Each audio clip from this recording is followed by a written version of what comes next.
അന്താരാഷ്ട്ര പ്രാധാന്യമുള്ള തണ്ണീർത്തടങ്ങളാണ് Ramsar site എന്നറിയപ്പെടുന്നത്. ഈ തണ്ണീർത്തടങ്ങൾ അന്താരാഷ്ട്ര റാംസാർ കൺവെൻഷൻ ഉടമ്പടി പ്രകാരം സംരക്ഷിത പ്രദേശങ്ങളാണ്.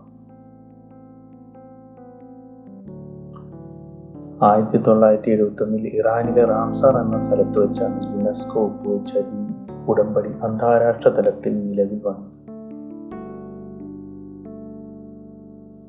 170 ഏറെ രാജ്യങ്ങൾ റാംസാർ കൺവെൻഷൻ ഭാഗമാണ്. ലോകത്ത് 2414 റാംസാർ സംരക്ഷിത തണ്ണീർത്തടങ്ങളുണ്ട്. ഇത് ഏകദേശം 2.5 മില്യൺ സ്ക്വയർ കിലോമീറ്ററോളം വരും. ലോകത്ത് സംരക്ഷിക്കപ്പെടേണ്ട പ്രദേശങ്ങളാണ് തണ്ണീർത്തടങ്ങൾ.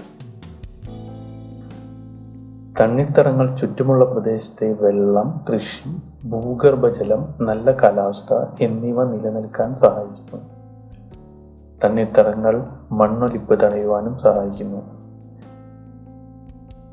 1974 ഓസ്ട്രേലിയയിലെ ക്യൂബർ പെനിൻസുല ആണ് ലോകത്തിലെ ആദ്യത്തെ റാംസാർ സൈറ്റ്. ലോകത്തിലെ ഏറ്റവും കൂടുതൽ റാംസാർ സൈറ്റുകളുള്ളത് UK-യിലാണ്, യുണൈറ്റഡ് കിങ്ഡം. ഇന്ത്യയിൽ റാംസാർ സംരക്ഷിച്ച 42 തണ്ണീർത്തടങ്ങളാണ് ഡിസംബർ 2020 വരെ നിലവിലുള്ളത്. ഇന്ത്യയിലാണ് തെക്കേ ഏഷ്യയിലെ ഏറ്റവും കൂടുതൽ റാംസാർ തണ്ണീർത്തടങ്ങൾ ഉള്ളത്. ലഡാക്കിലെ സോക്കാർ തടാകം, ബീഹാറിലെ കബർത്താൽ, മഹാരാഷ്ട്രയിലെ ലോണാർ തടാകം, ആഗ്രയിലെ സൂർ സരോവർ എന്നിവയാണ് പുതിയതായി റാംസാർ പട്ടികയിലേക്ക് ചേർക്കപ്പെട്ട തണ്ണീർത്തടങ്ങൾ.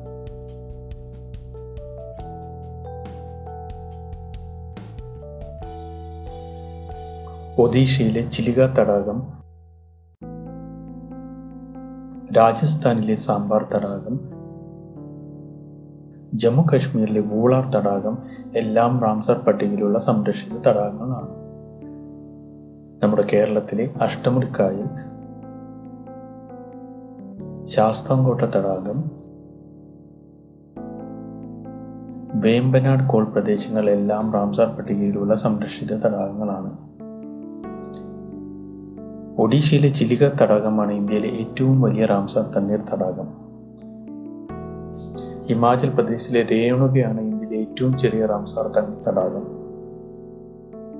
ഉത്തർപ്രദേശിലാണ് ഏറ്റവും കൂടുതൽ റാംസാർ തണ്ണീർ തടാകം ഉള്ളത്.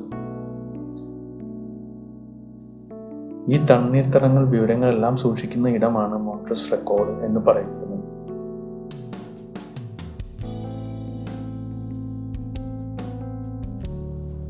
എല്ലാവരും ഈ ചാനൽ സബ്സ്ക്രൈബ് ചെയ്യണം.